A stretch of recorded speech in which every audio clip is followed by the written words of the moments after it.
Morgan Aiguillet, armateur du Pencalet depuis 2011.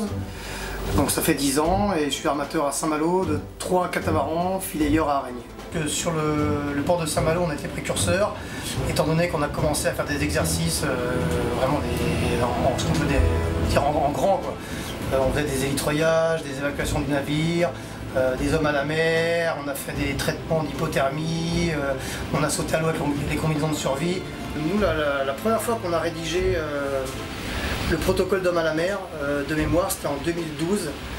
Et donc c'est vrai qu'il était imparfait, mais malgré tout, il nous avait permis de récupérer un homme tombé à la mer.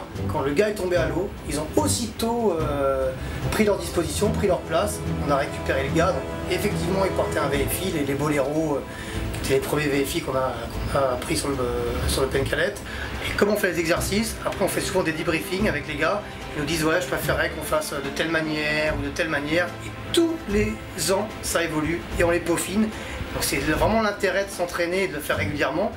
Je vois bien que d'année en année, on se perfectionne et surtout les marins qui au début n'étaient pas forcément demandeurs de ces exercices, aujourd'hui lorsqu'on les fait, ils sont vraiment intéressés, on prend ça presque comme un jeu. C'est un bon moment de détente entre nous.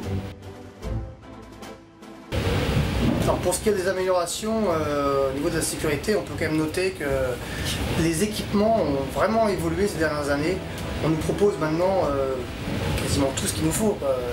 On a les bouées silziques de récupération d'hommes à la mer, on a les filets pour les 25 mètres qui sont franchement pas mal, les espèces d'échelles dépliantes.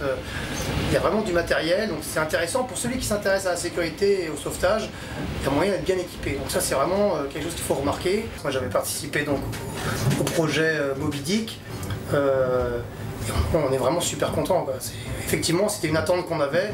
Aujourd'hui, on perd un matelot à la mer muni de cette VFI.